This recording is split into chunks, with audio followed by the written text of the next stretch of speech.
Assalamualaikum warahmatullahi wabarakatuh. Lagi pada materi ekonomi kurikulum merdeka fase ini, yaitu pada pembahasan BUMN, BUMD, dan BUMS, yaitu pada materi kelas 11.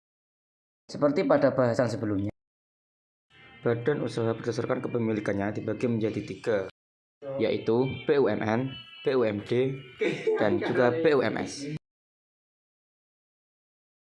Badan usaha milik negara atau BUMN adalah badan usaha yang seluruh atau sebagian besar modalnya dimiliki oleh negara melalui pernyataan secara langsung yang berdasarkan dari kekayaan negara yang dipisahkan.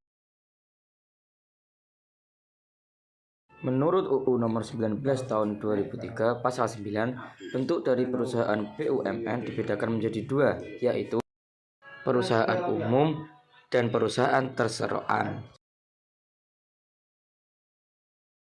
Perusahaan umum atau Perum adalah perusahaan milik negara yang 100% modalnya dimiliki negara, berasal dari kekayaan negara yang dipisahkan, bergerak dalam bidang produksi, jasa atau bidang ekonomi lainnya dengan tujuan utamanya, yaitu untuk melayani kepentingan umum sekaligus mencari keuntungan.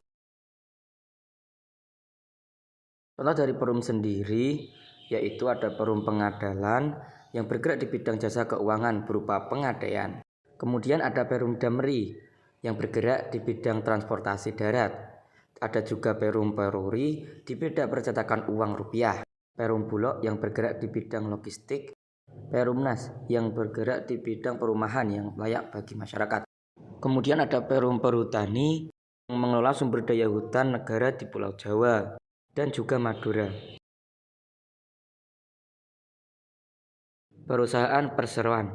Perusahaan perseroan atau Persero adalah perusahaan negara yang modal atau sahamnya paling sedikit 50% dimiliki oleh pemerintah dan bergerak di bidang produksi dengan tujuan memperoleh keuntungan laba.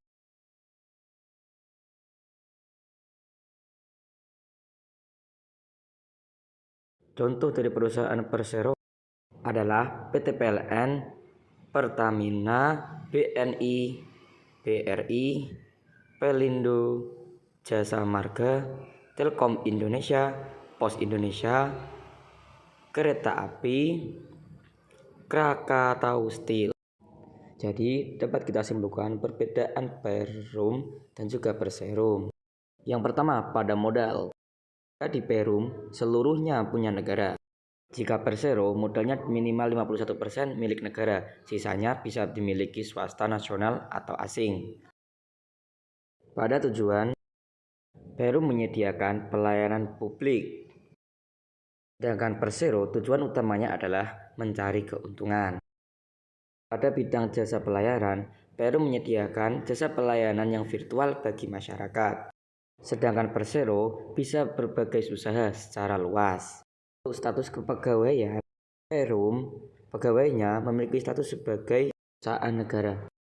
Sedangkan Persero sebagai pegawai swasta. Badan usaha milik daerah. BUMD merupakan badan usaha yang seluruh atau sebagian besar modalnya dimiliki oleh daerah. BUMD didirikan dengan tujuan untuk memberikan manfaat bagi perkembangan perekonomian daerah pada umumnya, menyelenggarakan kemanfaatan umum berupa penyediaan barang atau jasa yang bermutu bagi pemenuhan hajat hidup masyarakat sesuai kondisi, karakteristik, dan potensi daerah yang bersekutu berdasarkan tata kelola perusahaan yang baik. Adapun contoh badan usaha milik daerah yang ada di daerah Kalimantan Barat adalah yang pertama PT Jam Kerida yang merupakan kegiatan usaha di bidang usaha bagi usaha kecil menengah atau UMKM PT Bank Kalbar bergerak di bidang jasa keuangan berupa bank. Perusda Aneka Usaha Provinsi Kalimantan Barat. Kemudian terdapat PDAM Tirta Katulistiwa yang merupakan BUM yang bergerak di bidang air bersih. Badan usaha milik swasta di Indonesia terdapat beragam jenis badan usaha milik swasta. Kesemuanya mempunyai peran yang cukup penting dalam perekonomian Indonesia. Badan usaha ini seluruh modalnya dimiliki oleh pihak swasta, baik secara perorangan maupun persekutuan. Bentuk badan usaha milik swasta yang pertama adalah badan usaha perseorangan. Badan usaha perseorangan adalah suatu bentuk badan usaha yang hanya didirikan oleh satu orang. Modalnya juga dari satu orang yang sekaligus memimpin dan bertanggung jawab atas segala pekerjaan dengan tujuan untuk mendapat. Yang kedua, ada firma. Firma adalah persekutuan dua orang atau lebih untuk mendirikan dan menjalankan suatu perusahaan di bawah nama bernama, dan masing-masing sekutu atau anggota memiliki tanggung jawab yang sama terhadap perusahaan. Tanggung jawab sekutu tidak terbatas sehingga tidak ada pemisah antara kekayaan perusahaan dan kekayaan pribadi atau tipe.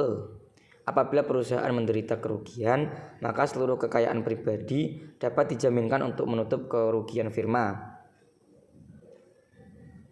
Bentuk yang ketiga adalah persekutuan komanditer, atau yang kita bahas mengenal dengan CIPI. Adalah persekutuan dua orang atau lebih untuk mendirikan usaha di mana satu atau beberapa orang sebagai sekutu lainnya menjalankan perusahaan.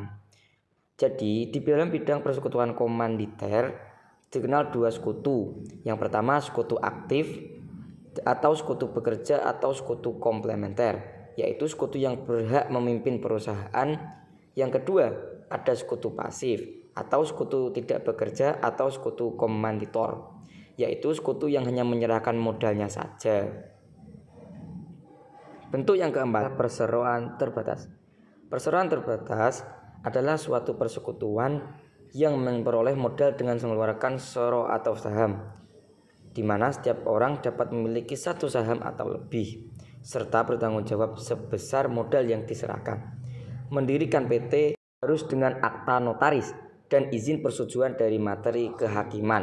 Saat diumumkan dalam berita Neimbaran Negara, sehingga PT berbentuk badan hukum yang sah dan legal.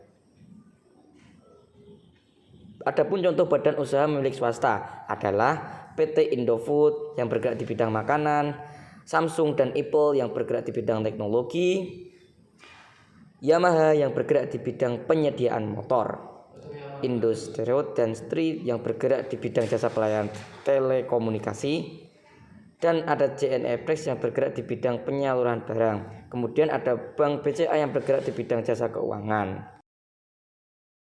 Sekian materi dari badan usaha milik negara, badan usaha milik daerah. Terima kasih.